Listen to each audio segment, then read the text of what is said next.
Arthur Pendragon, the great Welsh king, the man who became a legend. What is it about this king in particular that is so fascinating? Everyone has their own version of who Arthur was and what he did. Today we are going to take a look at what truly made King Arthur the once and future king. We are taken back in time when Rome just left the shores of England. The land needed new rulership and guidance.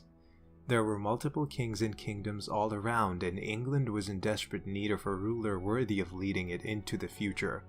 Post-Romano-Britannic rule, the Pendragon family, who already was at the forefront, seized power. King Arthur's father, Uther Pendragon, was a strong king who led his people with their best interests in mind most of the time. Although Arthur's conception is a topic up for debate, according to Arthurian legend, Merlin disguised Uther to look like the Duke of Cornwall-Gorlois, who was an enemy of Uther at the time. This led to Uther sleeping with Duke Gorlois' wife, Lady Igraine. Thus Arthur was conceived.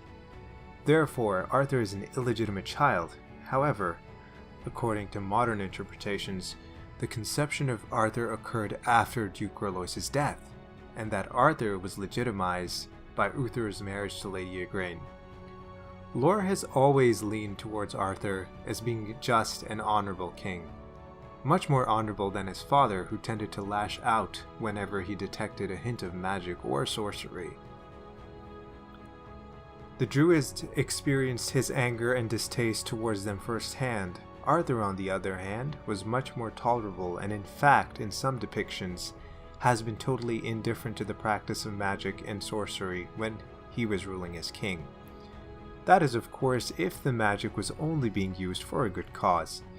Eventually, after Uther's death, Arthur was crowned king at the mere age of 15. He had to grow up fast if he wanted to keep his father's kingdom intact. He fights a series of battles against the Saxons, culminating in the Battle of Bath, shortly after he defeats the Picts and the Scots and pushes them on to forge his Britannic Empire. Yet Arthur is not satisfied and proceeds to conquer Ireland, Iceland, and the Orkney Islands, which is an archipelago in the northern Isle of Scotland. He had accomplished a task that no other Welsh king could, and unified all of Britannia. This unification of the political landscape ensured 12 years of peace, after which once again, Arthur Pendragon called his banners and set out to expand his already sprawling empire. He then turns his attention to Gaul, Denmark, and Norway.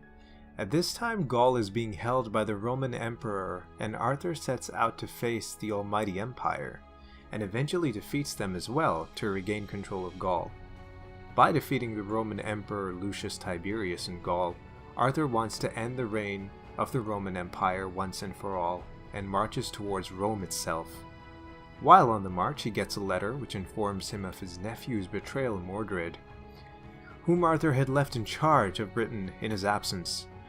Mordred had not only seized the throne for himself, but had also forcefully married Arthur's wife, Guinevere. Arthur has to abandon his march towards Rome and turn back home.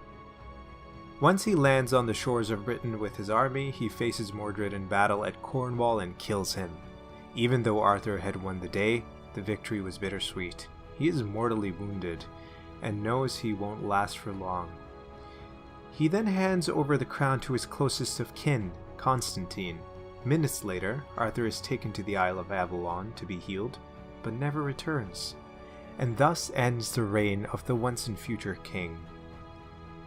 Lore would have us believe that he will return when Britain is at its weakest state and needs a strong king to restore it to its former glory. But that is a tale for another day.